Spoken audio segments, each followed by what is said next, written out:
Hello, hello. Welcome to another show of No Strings Attached. My name is Roger McGallis, and I am your host. If this is your first time here, welcome to the show.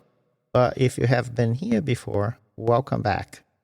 Today, I am celebrating 20 years in business with Shades in Place, and I thought it would be fun to pick 20 moments that made a change in my business.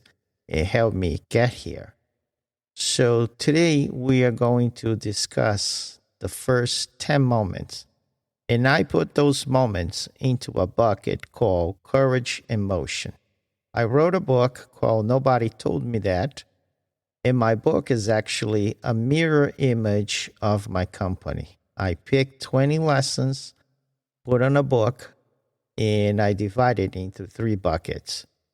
First bucket is courage and motion, when you really don't know what you're doing, but you're doing anyway.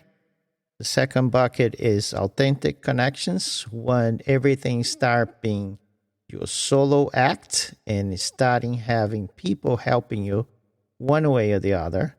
And the third bucket is the view of the climb. Everything that you worked your ass off is starting paying off.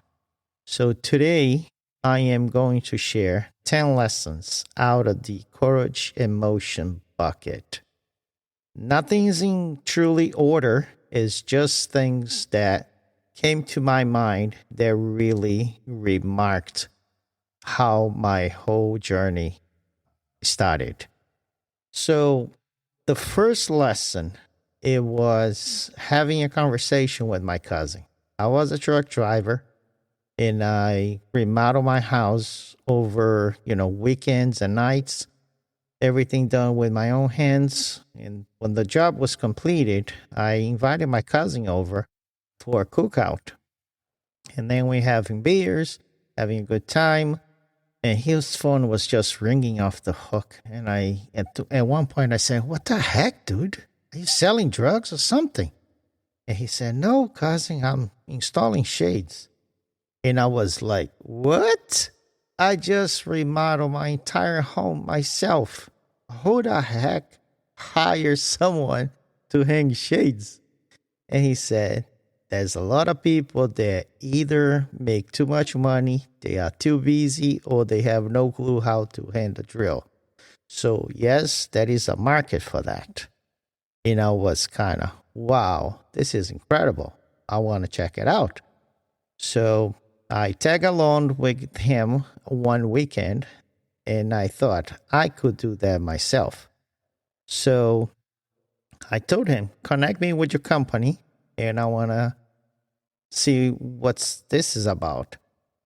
So he connected me with his company, and I talked to the manager, and I became a part-time installer. So first lesson right there, that is an industry behind window shades that nobody knows exist other than the people that lived here. So this is lesson 1. Lesson 2, I was fired for doing a good job. So I started working for the same company that my cousin was doing, only part-time, but I had a super high standard while doing my work. So I always have this mindset to treat people with respect, to respect time, to call ahead. It has been that way all my life. So after 2-3 weeks, people start calling the store asking me by name. Say, "I want Roger to come to my house. I want Roger this."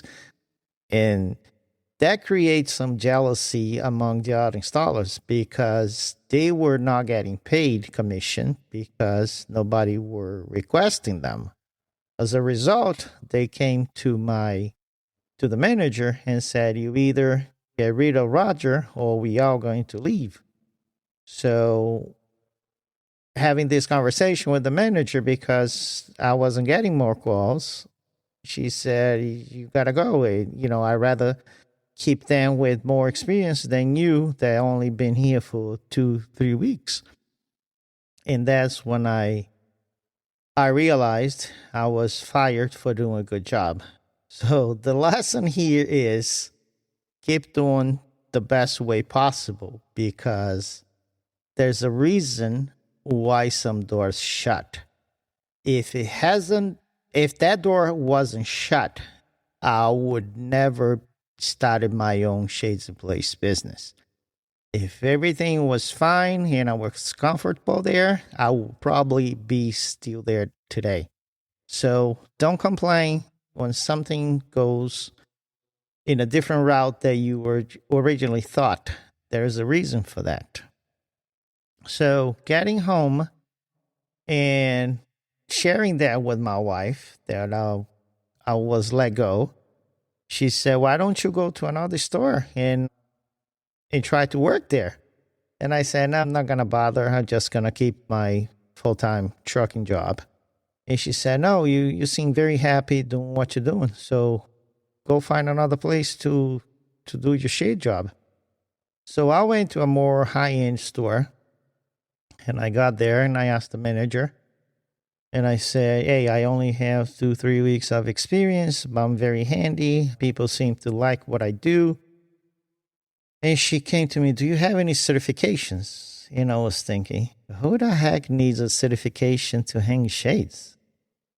And I said, "No, I don't have such a thing." And she said, "Well, you need to get at least some certifications in order to work for us, because we deal with high-end clients and they kind of expect the best." I say, "Okay."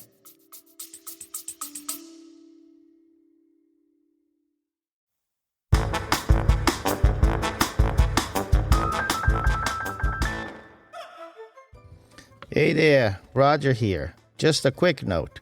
This episode is brought to you by blindsonline.com. If you've been thinking about new window treatments, I want you to check them out.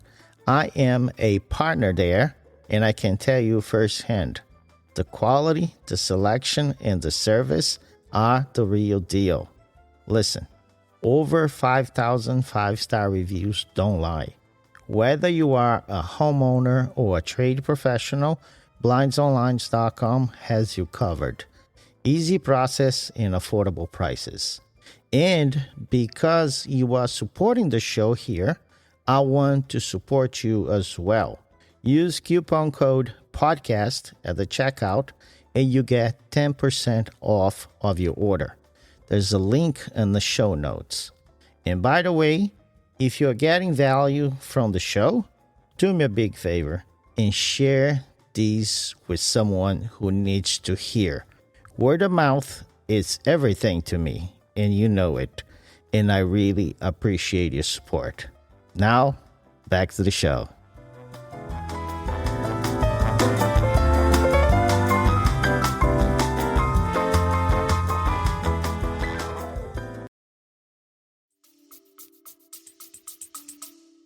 So here's the lesson.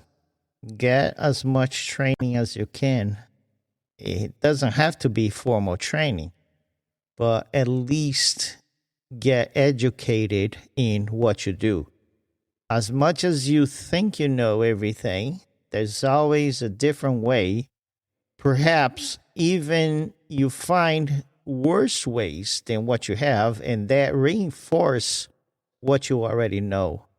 But don't be the guy or the girl that thinks you know everything, because you don't. So be humbled, get training, get education, and there you move forward. So lesson 4, it was a Hunter Douglas certification training.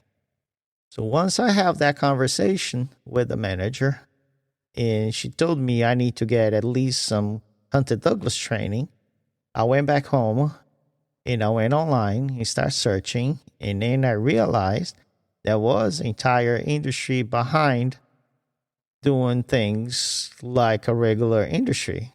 And then I saw a certification for Hunter Douglas in Minnesota.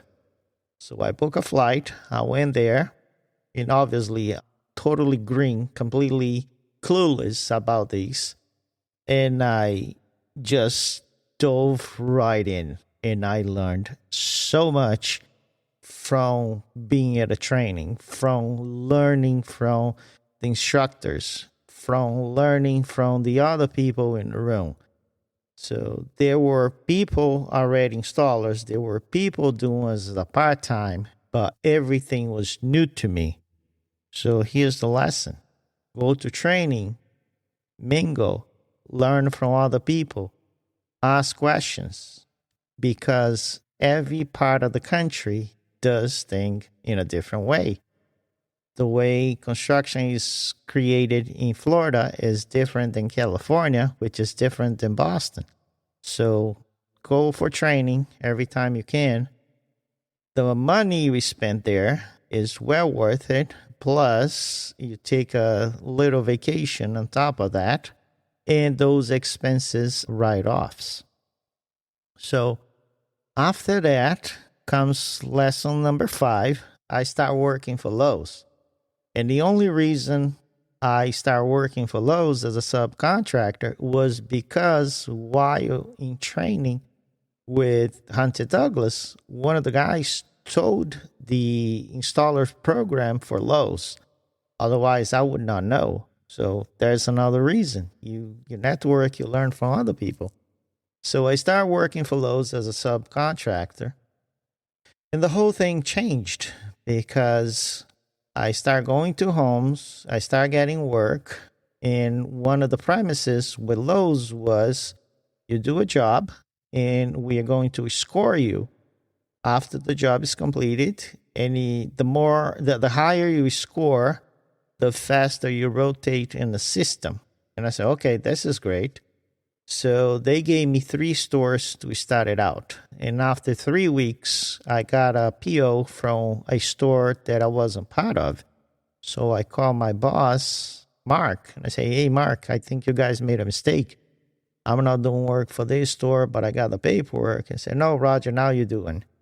And then I start getting another store. Now you're doing. And then another. And before I knew it, I was working for 9 stores. That gave me a lot of experience. I didn't make great amount of money, but it was a great school working for Lowe's and then for other chains as well. So you're going to a lot of different people, a lot of different profiles, a lot of different clienteles. You learn how to behave inside people's home. It was a great, great experience.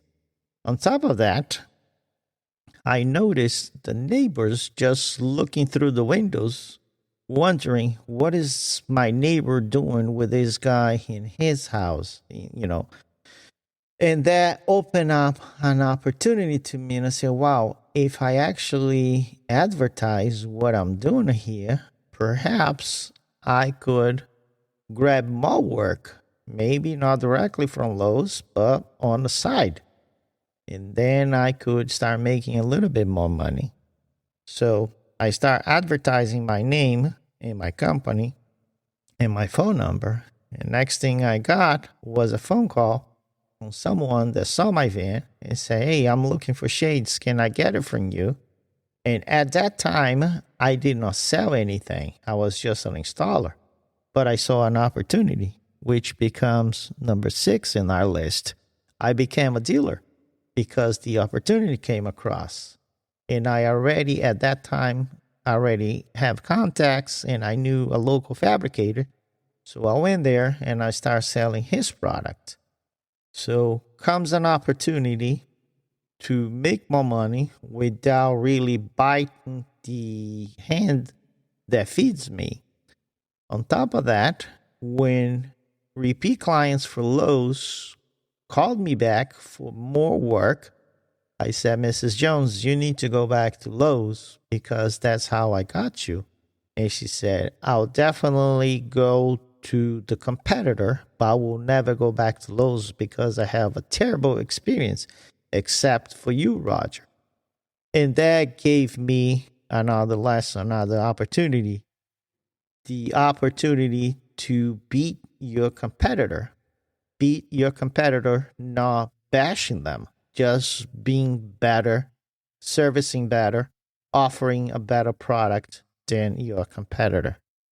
So became a dealer, started doing my work, started selling on the side, for the people that inquire. It wasn't really promoting products. It was just an opportunity to make a little side money. And then I realized now I sell services and I sell products. I need to understand exactly how to treat these with my accounting. And honestly, I had no clue about the accounting part. I had no clue about the business behind the hands-on part of the business. So I decided to take a night class at a high school for QuickBooks. And lucky enough, the guy teaching the class was a member of networking group called BNI. At that time, I had no clue what it was. And after the class, he came to me and he said, "You have potential. I can see that, but I also see that you're green in the business. You really don't know much. And if you join this group, you will do great because you will learn a lot of things about running a business." So it was a phenomenal opportunity just to understand how the business side works. So I joined BNI, and then it became a regular thing that you go every week. So I'm clueless in the business. I joined a group full of people, full of business owners every week. Super tough, super hard, super uncomfortable for me, but it made me start to build confidence, to be in a room with a lot of people, to public speaking. So if you listening to the show feel like you're too shy, you should join a networking group, start mingling more, start meeting people, and they're going to help you build your confidence. So lesson number 8 comes to a job that came across to me for Shutter. And at this point in the industry, I have no clue how to install a shutter. I didn't know any of the terminology. I just heard that you could make a good chunk of money installing and selling shutters, but they come with a big upside. If you make a mistake, the big upside is a big expense. So I knew it. There was potential, but there was also a lot of risks. And for that reason, my competitors didn't want to do that because they rather stay on a comfort zone. But I always been the guy that liked to try new things. I like to push the envelope. So when the first job came across, I say, "Oh yeah, absolutely, I'll go there, Mrs. Jones." It was a kitchen window. As a matter of fact, it was a corner window. And if you've been in business long enough, you know a corner window is a really hard window to treat because one butts into the other. It's complicated. And for shutter, it's twice as complicated.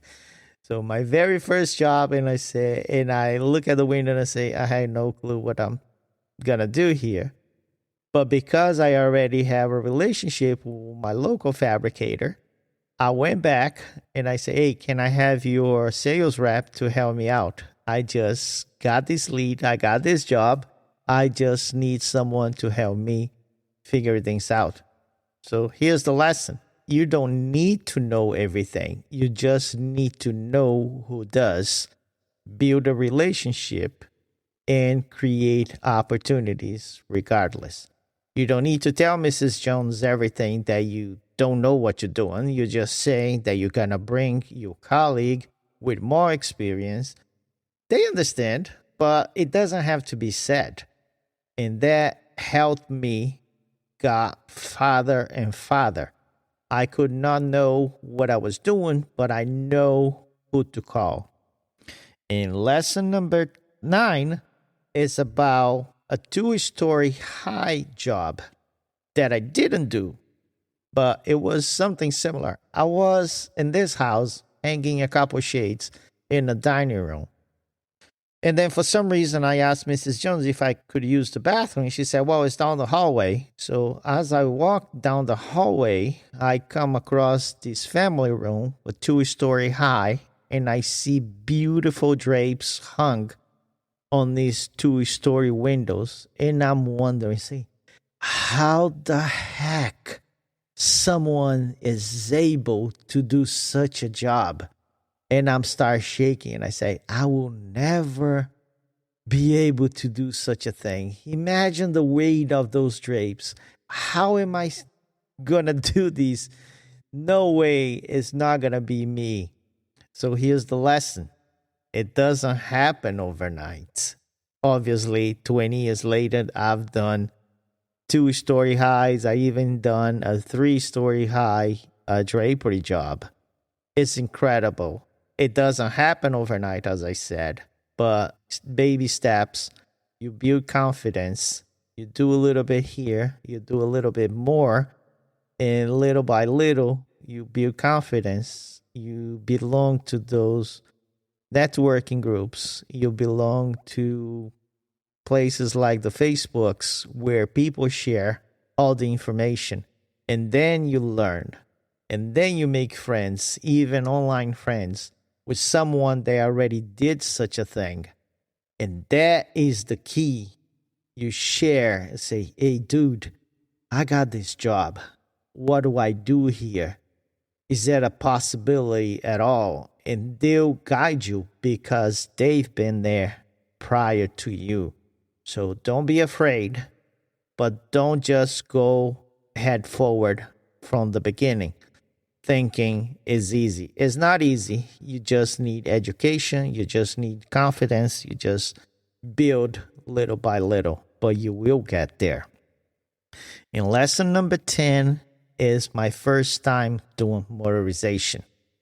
I came from, as a high school, I went to robotics. I went to vocational school and I learned robotics when I was 16. So I worked for General Motors. I worked for other companies. I integrated all those things. It was really fascinating 35 years ago. And then when I got into the window treatment industry, everything was manual. Cordless was even starting out at that point. And then I heard that you could do remote shades. And I say, man, that's the thing. I want to go right into it. And then I start advertising motorization, even though I have no clue what I was doing. But I was fascinated that you could do that. So again, first few jobs, I didn't know what I was doing. So I called the reps from Somfy and I said, dude, come with me. I have an opportunity to do a job here. And then I started. I even remember one of my first jobs. It was like 5 shades in a room, very short windows, so I not even need a ladder. It was so easy to program all of these. Easy today, 20 years later, but that day alone took me over 5 hours just to figure it out because I programmed one shade. I forgot to disconnect the others. Next thing I know, the channel 1 copied to channel 5. It's supposed to work just one shade. Now it's working 3. I'm frustrated. I'm alone. And I said, why the heck did I get into this? But, you pass that point. You survive the frustration. You build confidence. And later on, it just becomes something natural, something normal that you do on a regular basis. So I wasn't afraid, and I started out before everybody else. It was 2006 when I did my first motorization job, 1 single shades. 20 years later, I'm confident enough to do a lot. Obviously, the whole industry evolved so much that so many other things evolved as well, and I'm still learning, but don't miss an opportunity. Same thing with the shutter that I just mentioned a while ago. Motorization is the same thing. I know dealers that are still thinking about getting to motorization. I started 20 years ago, so you're missing the boat. So don't wait any longer. There's so much information. Pretty much every single manufacturer is already offering motorization, and they are more than welcome, more than willing, more than starving to get your business. So there's a lot of people willing to help you. So don't lose that. So that gives us 10 reasons, 10 moments on this show where I share what I learned on this 20-year journey. So it was my cousin installing. I was fired for doing a good job, getting a certification, then a lot of training, a lot of knowledge that I learned on those certifications. Then I started working for Lowe's. I became a dealer. I joined BNI. I got my first shutter job, then the 2-story high drapery job, and finally motorization. So I hope you enjoyed all of these experience, all these stories that I just shared with you, and I'll see you next week for part 2. If you have any questions, any suggestions, any comments, if you have any similar story, please share with me. I read everything. Take care. I'll see you then. Bye-bye. And that's a wrap for today. Hope you're leaving with something that sticks. If this episode resonated, please share it with someone who needs to hear it. For more information, follow Roger at rogermagalis.com and find the link in the show notes for a free chapter of his book, Nobody Told Me That. We'll see you next Sunday with no strings attached.